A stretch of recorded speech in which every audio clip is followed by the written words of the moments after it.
لاٹھی اور لوگوں کی چوپالیں وہاں لگتی تھی، بیٹھ کے لگتی تھی، کچھ کمپنیوں کے لیے کچھ مطلب کہ وہاں لوگ آ کر بیٹھ گئے، انہوں نے وہاں پر منڈی لگائی تھی، اس انداز کا وہاں ماحول تھا۔ آپ نے وہاں تھوڑی سی صفائی ستھرائی کی اور کچھ اینٹیں وغیرہ اکٹھی کر کے چبوترا سا بنایا۔ اس وقت کیونکہ یہ اسپیکر وغیرہ کا نظام اتنا عام نہیں تھا اور نہ ہی کوئی وسائل اتنے تھے کہ اس کا اگر نظام تھا کہ اس کا اہتمام کیا جا سکے۔ آپ نے اس چبوترے کو بنایا اور پھر بازار کے اندر صدا لگائی کہ بھئی وہاں سے امرتسر سے ان کا تعاملہ ایک نامی آدمی ہے، وہ آئے ہوئے ہیں اور وہ وہاں پر آج جو ہے ظہر کی نماز کے بعد خطاب فرمائیں گے۔ تو وہ جو وہاں کچھ منڈیاں لگی ہوئی تھی وہ بھی اکٹھے ہو گئے، کچھ لوگ بازار سے بھی آ گئے۔ آپ نے وہاں پر گفتگو کا آغاز فرمایا، تلاوت قرآن اللہ تعالیٰ نے جو ملکہ عطا فرمایا تھا اور تلاوت فرمائی تو اس سے کافی لمبی گفتگو ہوتی رہی، عصر کی نماز تک جو ہے وہ گفتگو چلی اور اس میں پھر جو لوگ موجود تھے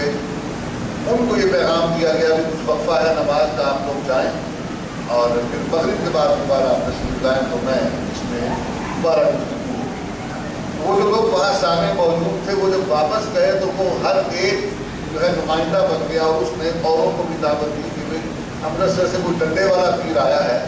یہ معروف تھا اس وقت آپ کے متعلق کہ آپ ہاتھ میں ڈنڈا رکھا کرتے تھے، اس زمانے میں کلہاڑی یا تلوار ابھی نہیں کرتے، تو اس زمانے میں آپ کا عرف جو ہے عوام کے اندر بات کرو جو نام سے واقف نہیں تھے تو ان کی جگہ ڈنڈے والا پیر آیا ہوا ہے تو بڑی زبردست تقریر کرتا ہے، کرتا ہے، چلو اس کو سن لیں گے۔ لوگ جو ہے تجسس کے اندر وہ اکٹھے ہوئے۔ مختصر یہ کہ عشاء کی نماز کے بعد جب دوبارہ شروع ہوئی اور جلسے کا آغاز ہوا تو محتاط اندازے کے مطابق یہ کہتے ہیں کہ باغ سارا بھر چکا تھا اور اس کی جو کیپیسٹی ہے، اس کی حدود ہے باغ کی 20,000 کے قریب مجمع وہاں اکٹھا ہو چکا۔ اللہ تعالیٰ نے ان کی جو مخلصانہ محنت تھی اس کے اندر یہ اثر رکھا کہ یہ آج کے دور کے اسباب اور وسائل نہ ہوتے ہوئے بھی اس مختصر سے عرصے میں ایک ہی دن کے اندر اس قدر تیزی سے آواز دور تک پہنچی کہ لوگ اکٹھا ہونا، یہ آپ کا ایک بہت بڑا کنٹریبیوشن ہے، آپ کا حصہ ہے تحریک خلافت کو زندہ رکھنے کا، اور یہ بھی انگریز کے انخلا کی مہم کا ایک حصہ تھا۔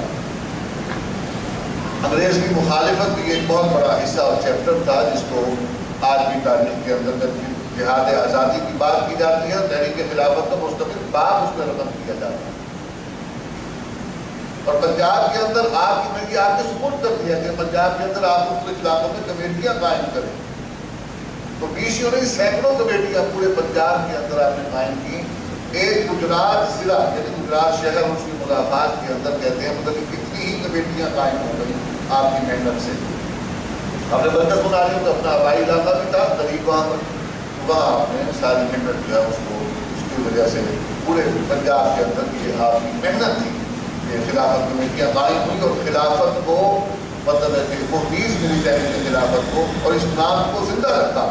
اور مائیکل اینڈ وائر کی جو وہ جابرانہ اور ظالمانہ پالیسی تھی اس کا آپ نے مقابلہ کیا، اور ایسے ہی آدمی چاہیے۔ مطلب آپ دیکھیں جہاں اقبال جیسا آدمی سرنگو ہو گیا یا محمد شفیع جیسی مطلب ایک پولیٹیکل فگر تھا اپنے دور کا وہ سرنگو ہو گیا، وہاں یہ درویش خدا بست جو ہے یہ اللہ کا نام لے کر میدان میں نکلتا ہے اور بغیر کسی ظاہری اسباب کچھ بھی نہیں کر پاتا۔ ہونا کے پیچھے کوئی بہت بڑی قوت ہے، ابھی احرار کا وجود نہیں ہے، احرار تو قائم ہوتی ہے 1929 میں جا کر، تو پیچھے کوئی ایسی کوئی بہت بڑی جماعت نہیں ہے، کوئی ایسے بہت زیادہ وسائل نہیں ہیں، بس ایک نام ہے اور ایک دھن ہے اور لگن ہے۔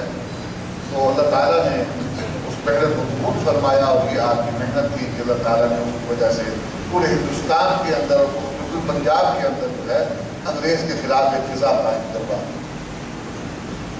اسی طرح آگے چلتے ہیں تو آپ دیکھتے ہیں کہ خلافت کے تحریک خلافت کو جب ختم کیا گیا اور اس کے اندر تمام قیادت کو جیلوں میں ڈال دیا گیا تو پھر یہ دیکھنے میں آتا ہے کہ پنجاب کے اندر امیر شفیع رحمۃ اللہ علیہ، مولانا الرحمن جہانگیر رحمۃ اللہ علیہ اور چودھری افضل حق صاحب رحمۃ اللہ علیہ، مولانا سید داؤد غزنوی رحمۃ اللہ علیہ اور اس طرح بہت